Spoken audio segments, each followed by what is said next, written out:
출애굽기 34장. 여호와께서 모세에게 말씀하셨습니다. 처음 것과 같은 돌판 2개를 깎아라. 네가 깨뜨려 버린 처음 돌판에 썼던 것과 똑같은 글을 거기에 써주겠다. 내일 아침까지 준비한 다음 아침에 시내산으로 올라와서 산꼭대기에서 내 앞에 서라. 아무도 너를 따라오지 못하게 하여라. 산에 그 누구의 모습도 보이면 안 된다. 산 근처에서는 양이나 소에게도 풀을 뜯게 하지 마라. 모세는 처음 것과 같은 돌판 2개를 깎았습니다. 그리고 이튿날 아침 일찍 일어나 시내산으로 올라갔습니다. 모세는 여호와께서 명령하신 대로 했습니다. 모세는 돌판 2개를 가지고 올라갔습니다. 그러자 여호와께서 구름 속으로 내려오셔서 모세와 함께 서셨습니다. 그리고 여호와라는 이름을 선포하셨습니다. 여호와께서 모세 앞을 지나가시며 말씀하셨습니다. 나는 여호와이다. 여호와는 자비롭고 은혜로운 하나님이다. 나는 그리 쉽게 노하지 않으며 사랑과 진실이 큰 하나님이다. 나는 수천 대에 이르기까지 한결같은 사랑을 베풀며 잘못과 허물과 죄를 용서할 것이다. 하지만 죄를 그냥 보고 넘기지는 않겠다. 나는 죄를 지은 사람뿐만 아니라 그의 3대나 4대 자손에게까지 벌을 내릴 것이다. 모세는 급히 엎드려 절을 했습니다. 모세가 말했습니다. 주님, 제가 주님께 은혜를 입었다면 저희와 함께 가주십시오. 비록 이 백성은 고집이 센 백성이지만 저희의 잘못과 죄를 용서해 주십시오. 저희를 주님의 백성으로 삼아 주십시오. 여호와께서 말씀하셨습니다. 내가 이제 너희와 이 언약을 세우겠다. 내가 너희 모든 백성 앞에서 기적을 일으키겠다. 그것은 이 땅 위에 어떤 나라에서도 일어난 적이 없는 기적이다. 너희와 함께 사는 모든 백성이 여호와의 일을 보게 되리니 내가 너희에게 놀라운 일을 행할 것이다. 내가 오늘 너희에게 명령하는 것을 지켜라. 그러면 내가 너희 원수들을 너희 땅에서 쫓아내겠다. 내가 아모리 사람과 가나안 사람과 헷 사람과 브리스 사람과 히위 사람과 여부스 사람을 너희 앞에서 쫓아낼 것이다. 조심하여라. 너희가 가고 있는 땅에 사는 사람들과 어떠한 언약도 맺지 마라. 만약 언약을 맺으면 그것이 너희에게 재앙을 가져올 것이다. 그들의 제단을 부수고 그들의 돌기둥을 무너뜨려라. 그들의 아세라 우상을 베어버려라. 다른 신을 섬기지 마라. 왜냐하면 질투의 신이라는 이름을 가진 나 여호와는 질투하는 하나님이기 때문이다. 조심하여라. 그 땅에 사는 백성과 어떤 언약도 맺지 마라. 그들은 음란하게 헛된 신들을 섬기고 제물을 바친다. 그러니 그들이 너희를 초대하면 너희는 그들과 어울려 그들의 제물을 먹게 될지도 모른다. 너희가 그들의 딸들 중에서 너희 아들의 아내를 고른다면 그들의 딸은 음란하게 헛된 신을 섬기니 너희 아들도 음란하게 헛된 신을 섬기게 될 것이다. 금속을 녹여 신상을 만들지 마라. 무교절을 지켜라. 내가 명령한 대로 너희는 아비월에 정해진 때에 7일 동안 무교병을 먹어라. 그 달에 너희가 이집트에서 나왔기 때문이다. 처음 태어난 것은 다 내 것이다. 너희 짐승 가운데 소든 양이든 처음 태어난 것은 다 내 것이다. 나귀는 양으로 대신해서 바칠 수 있지만 양으로 나귀를 대신해서 바치기를 원하지 않으면 나귀의 목을 꺾어라. 너의 자녀 중에서 맏아들은 다른 것으로 대신해서 바쳐라. 나에게 올 때는 아무도 빈손으로 오지 마라. 너희는 6일 동안은 일을 하고 7일째 되는 날에는 쉬어라.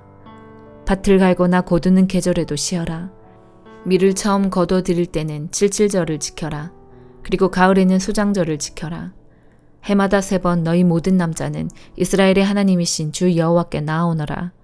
내가 이방 나라들을 너희 앞에서 쫓아내 줄 것이다. 내가 너희 땅의 경계를 넓혀줄 것이다. 너희는 여호와 너희 하나님께 해마다 3번 나아오너라. 그때는 아무도 너희 땅을 넘보지 않을 것이다. 나에게 피의 제물을 바칠 때 누룩이 든 것과 함께 바치지 마라. 그리고 유월절 때 나에게 바친 제물은 다음날 아침까지 남겨두지 마라. 너희 땅에서 거둔 가장 좋은 첫 열매는 너희 하나님이신 여호와의 집에 가져가거라. 너희는 새끼 염소를 그 어미의 젖에 삶지 마라. 여호와께서 모세에게 말씀하셨습니다. 이 말을 적어라. 그것은 내가 이 말로 너와 이스라엘에게 언약을 세워주었기 때문이다. 모세는 거기에서 40일 밤낮을 여호와와 함께 지냈습니다. 그동안 모세는 음식도 먹지 않고 물도 마시지 않았습니다. 모세는 언약의 말씀, 곧 십계명을 돌판에 적었습니다. 모세가 시내산에서 내려왔습니다. 모세는 손에 언약의 돌판 2개를 들고 있었습니다. 모세는 여호와와 함께 이야기를 했기 때문에 그 얼굴이 빛나고 있었지만 자신은 그 사실을 모르고 있었습니다. 아론과 이스라엘의 모든 백성은 모세의 얼굴이 빛나는 것을 보았습니다. 그래서 그들은 모세의 곁에 가까이 가기를 두려워했습니다. 하지만 모세가 그들을 부르자 아론을 비롯해서 백성의 모든 지도자들이 모세 쪽으로 몸을 돌렸습니다. 그러자 모세가 그들에게 말을 했습니다. 그때야 비로소 그들이 모세에게 가까이 나아왔습니다. 모세는 여호와께서 시내산에서 주신 모든 계명을 그들에게 주었습니다. 모세는 백성에게 말하기를 마친 다음에 수건으로 얼굴을 가렸습니다. 그러나 모세는 여호와께 나아가 주님과 이야기를 할 때는 수건을 벗고 밖으로 나올 때까지 수건을 쓰지 않았습니다. 그 후 모세가 밖으로 나와서 여호와께서 명령하신 것을 이스라엘 백성에게 전해 주었을 때 이스라엘 백성이 모세의 얼굴이 빛나는 것을 보게 되었으므로 다음에 또다시 여호와와 이야기하러 들어갈 때까지 모세는 얼굴을 가리고 있었습니다. 요한복음 13장. 유월절 바로 전에 예수님께서는 자신이 이 세상을 떠나 아버지께로 돌아갈 때가 왔다는 것을 아셨습니다. 예수님께서는 세상에 있는 자기의 사람들을 사랑하시되 끝까지 사랑하셨습니다. 저녁 식사를 하는 중이었습니다. 마귀가 이미 시몬의 아들 가룟 사람 유다의 마음속에 들어가 예수님을 배반할 생각을 갖게 하였습니다. 예수님께서는 아버지께서 자기에게 모든 것을 다스릴 권세를 주셨다는 것을 아셨습니다. 또한 그는 아버지께로부터 오셨다가 다시 아버지께로 돌아가실 것을 아셨습니다. 그래서 저녁 잡수시던 자리에서 일어나 겉옷을 벗고 수건을 가져다가 허리에 두르셨습니다. 예수님께서는 대야에 물을 부어 제자들의 발을 씻기시고 두르신 수건으로 그들의 발을 닦아주기 시작하셨습니다. 이윽고 시몬 베드로 차례가 되었을 때 베드로는 예수님께 주님께서 제 발을 씻기시렵니까? 라고 말했습니다. 예수님께서 베드로에게 대답하셨습니다. 네가 지금은 내가 하고 있는 행동을 이해하지 못할 것이지만 나중에는 이해할 것이다. 베드로가 말했습니다. 제 발은 절대로 씻기지 못하십니다. 예수님께서 대답하셨습니다. 내가 네 발을 씻기지 않으면 너는 나와 상관이 없는 사람이 되고 만다. 이 말을 들은 시몬 베드로는 주님, 제 발만 아니라 손과 머리도 씻겨주십시오 라고 말했습니다. 예수님께서 베드로에게 말씀하셨습니다. 이미 모욕한 사람은 발만 씻으면 되는 법이다. 그 사람은 온몸이 깨끗하다. 그러므로 너희는 깨끗하다. 그러나 너희 모두가 다 깨끗한 것은 아니다. 예수님께서 이렇게 말씀하신 것은 자기를 배반할 사람이 누군지 알고 계셨기 때문입니다. 그래서 너희 모두가 다 깨끗한 것은 아니다 라고 말씀하신 것입니다. 예수님께서는 제자들의 발을 다 씻기신 뒤에 옷을 입고 다시 자리에 앉으셔서 그들에게 이런 질문을 하셨습니다. 내가 방금 전에 너희에게 행한 일이 무슨 뜻으로 한 것인지 이해하겠느냐?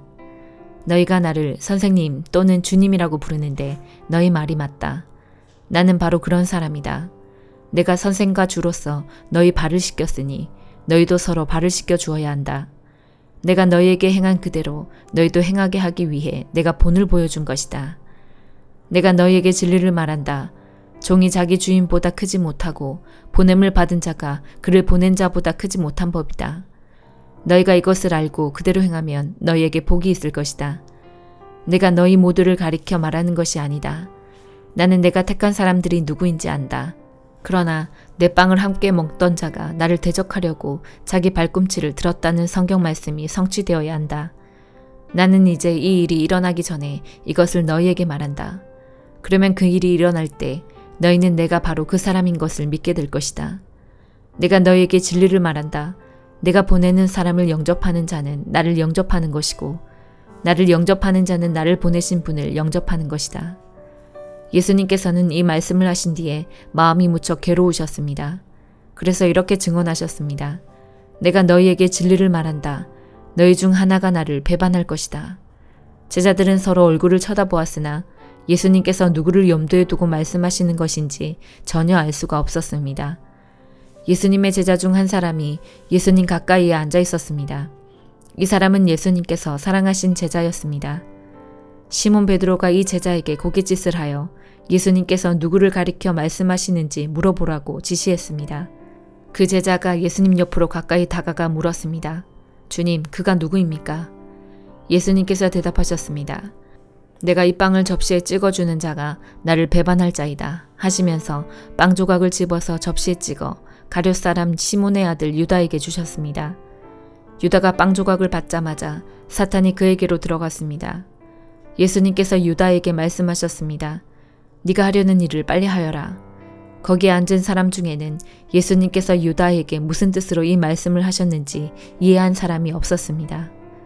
유다는 돈을 관리하던 사람이었기 때문에 예수님께서 유다에게 명절에 필요한 물건을 사라고 말씀하시거나 가난한 사람들에게 무엇을 주라고 말씀하시는 줄로 생각한 제자들이 있었습니다. 유다는 예수님께서 주시는 빵을 받고 곧 밖으로 나갔습니다. 그때는 밤이었습니다. 유다가 나간 뒤에 예수님께서 말씀하셨습니다. 지금 인자가 영광을 받았고 하나님께서도 인자를 통해 영광을 받으셨다. 하나님께서 인자를 통해 영광을 받으시면 하나님께서도 인자를 영광되게 하실 것이다. 곧 그렇게 하실 것이다. 자녀들아, 내가 조금만 더 너희와 함께 있겠다. 너희가 나를 찾을 것이다. 내가 전에 유대인들에게 말한 것 같이 지금 너희에게도 말하는데 내가 가는 곳에 너희는 올 수 없다. 내가 너희에게 새 계명을 준다. 서로 사랑하여라. 내가 너희를 사랑한 것 같이 너희도 서로 사랑하여라. 너희가 서로 사랑하면 모든 사람이 너희가 내 제자인 줄 알 것이다. 시몬 베드로가 예수님께 물었습니다. 주님, 어디로 가십니까? 예수님께서 대답하셨습니다. 내가 가는 곳을 네가 지금은 따라올 수 없지만 나중에는 따라올 것이다. 베드로가 말했습니다. 주님, 지금은 왜 주님을 따라갈 수 없습니까? 저는 주님을 위해 제 목숨을 내놓겠습니다. 예수님께서는 네가 정말 나를 위해 네 목숨을 내놓겠느냐? 내가 너에게 진리를 말한다. 닭이 울기 전에 네가 3번 나를 모른다고 할 것이다. 라고 대답하셨습니다. 잠언 10장. 솔로몬의 잠언입니다. 지혜로운 아들은 자기 아버지를 기쁘게 하지만 어리석은 아들은 자기 어머니의 근심이다. 부정하게 얻은 소득은 무가치하지만 의롭게 살면 생명을 구한다. 여호와께서 의로운 사람은 굶주리지 않게 하시지만 악인의 탐욕은 물리치신다. 게으른 손은 가난하게 만들고 부지런한 손은 부유하게 만든다. 여름에 일하는 사람은 지혜롭지만 추수 때에 잠자는 사람은 부끄러움을 당한다. 의인의 머리에는 복이 임하지만 악인의 입에는 난폭한 말이 숨어있다. 의인을 기억하는 것은 복된 일이지만 악한 사람의 이름은 곧 기억에서 사라진다. 마음이 지혜로운 자는 명령에 순종하지만 미련한 수다쟁이는 망할 뿐이다. 똑바로 걷는 자는 안전하게 걷지만 굽은 길을 걷는 자는 악행이 모두 드러난다. 눈짓하는 사람은 이웃에게 쓰라린 아픔을 주고 미련한 수다쟁이는 망할 것이다. 의인의 입은 생명샘이지만 악인의 입에는 난폭한 말이 숨어있다. 미움은 다툼을 일으키나 사랑은 모든 허물을 덮는다. 명철한 사람의 입술에는 지혜가 있지만 지혜 없는 자의 등은 채찍으로 때려야 한다. 지혜로운 사람은 지식을 담고 있지만 미련한 자의 입은 파멸을 가져온다. 부자의 재물은 그에게 안전한 성과 같지만 가난한 자의 빈궁은 그에게 파멸을 가져다 준다. 의인의 품삯은 생명이지만 악인은 죗값만 받게 될 것이다. 책망을 듣는 자는 생명길로 가지만 책망을 무시하는 자는 죽음의 길로 나아간다. 미움을 감추는 자는 거짓 입술을 가진 사람이요 남을 헐뜯는 자는 바보이다. 말이 많으면 죄가 생기지만 자기 혀를 잘 조절하는 자는 지혜롭다. 의인의 혀는 최고의 은이지만 악인의 마음은 무가치하다. 의인의 입술은 많은 사람을 가르치지만 미련한 자는 지식이 없어 죽고 만다. 여호와의 복으로 부자가 되면 그 재물에는 근심이 따르지 않는다. 미련한 자는 악한 행동에서 쾌락을 찾지만 슬기로운 자는 지혜에서 즐거움을 얻는다. 악인은 두려워하는 것을 당하게 되고 의인은 그 바라는 것을 얻게 된다. 폭풍이 지나갈 때 악인은 같이 휩쓸려 사라지나 의인은 영원히 견고하다. 게으른 종은 그 주인에게 고통이 된다. 그들은 눈에 매운 연기 같고 상한 이빨에 신 포도주 같다. 여호와를 경외하면 오래 살지만 악인은 오래 살지 못한다. 의인의 소망은 이루어져 즐거움을 주나 악인의 소망은 끊어진다. 여호와의 가르침은 의인의 피난처가 되지만 악을 행하는 사람에게는 파멸의 원인이 된다. 의인은 결코 뿌리가 뽑히지 않으나 악인은 땅에서 오래 살지 못한다. 의인의 입은 지혜를 말하지만 사악한 혀는 잘릴 것이다. 의인의 입술은 적절한 말을 하지만 악인의 입은 사악한 것만 말한다. 에베소서 3장. 나 바울은 예수 그리스도의 종으로 이방인인 여러분을 위해 감옥에 갇혀 있습니다.